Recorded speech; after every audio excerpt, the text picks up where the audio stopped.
of the Luke Challenge, and we are in the 14th chapter of the book of Luke, and we're so excited to continue this journey with you. Quick review of the 14th chapter. We have another healing on the Sabbath, two parables, one of the invited guests, one of the great feasts, and then there's a word for Jesus' disciples. This chapter is relatively short compared to some of the other chapters in Luke. As you know, Luke is a physician, and so he likes to write, and there's all these examples about healing and dealing with infirmities and dealing with the sick in the book of Luke. And so here it starts off where a Pharisee invites, one of the leading Pharisees, invites Jesus to dinner at his house. And so there's a crowd of people gathered around, and Jesus has noticed that one of the men in the crowd is sick. He is swollen. He has an infirmity that caused great inflammation in his body. And so knowing that there's already this tension about him healing on the Sabbath, he asked the question, is it lawful for you to cure someone on the Sabbath? And nobody answered, and probably because they were afraid of getting, saying the wrong thing. And so then he asked another question. He says, any amongst you would not save his animal if it fell in a ditch? And again, nobody answered. So Jesus healed this man.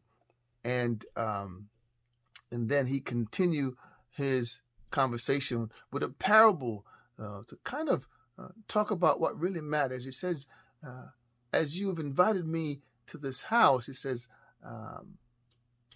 if you're invited to a wedding, you don't place yourself in the highest seat in the house or a high seat. You sit in a lowly place and wait to be exalted. And essentially he was saying to them, the one that exalts themselves shall be made humble, and the one that humbles themselves shall be exalted. That is true for us not only individually, but it's true for us in terms of our politics and our politicians and our governments and our leaders. We see it throughout Israel all the time. When the kings humbled themselves before God, they prosper, and when they exalted themselves against God, they failed, and the enemy would take over the land. And so then the text continues to go on about the parable, another parable about feasts and weddings again. He's on a food party mood. And so he talks about being invited to a great feast, and a master having a party sends his guest, his servant out to invite essentially those that he knows, friends, and everybody had a reason. I'm getting married, I got to feed my cow. They had all these reasons why they couldn't come to his feast and to his invitation.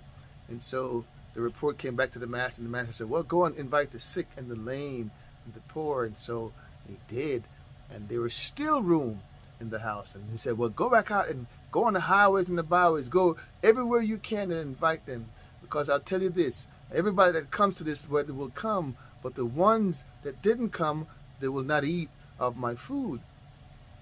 The ones that I've invited, the ones that were essentially on the original guest list, will not come.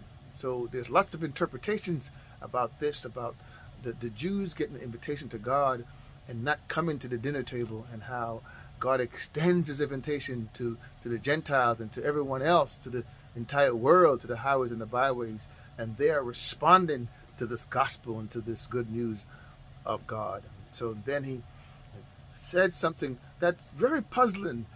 Talking to the disciples, he says that unless you're willing to hate, which is a profoundly strong word, your brother and your sister and your mother and your wife even, you cannot be my disciples. And then he also says something about if you're not able to carry your cross, you can't be your disciples. And we have to take this into with some context, because Jesus is a man of love, and so these words that says hate has to be put in context.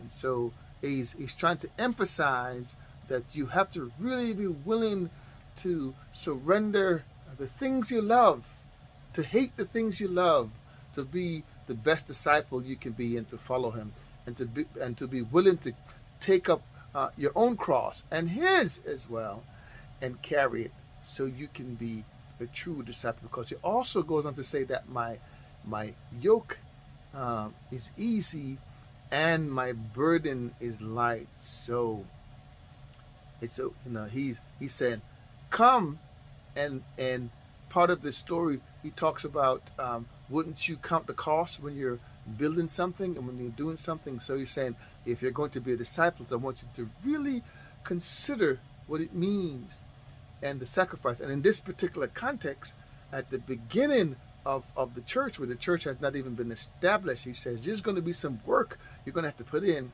and there's going to be some suffering that you're going to have to endure. Are you willing to do that? Are you willing to bear the name of disciple? And so for us, that shows up in different ways today in our culture. Are you willing to bear the name that you are a disciple of Christ? Are you willing to stand up for Jesus in the public square, at work? That doesn't mean wearing a gold chain and traveling the Bible and saying hallelujah every time you talk to someone. But it does mean, are you willing to not be ashamed of the gospel and to walk with that integrity of the word and that integrity of being a disciple of Christ? May God bless you. May heaven smile upon you. Please post your reflections and comments and your insight. Would love to hear from you. And until we meet again, take care.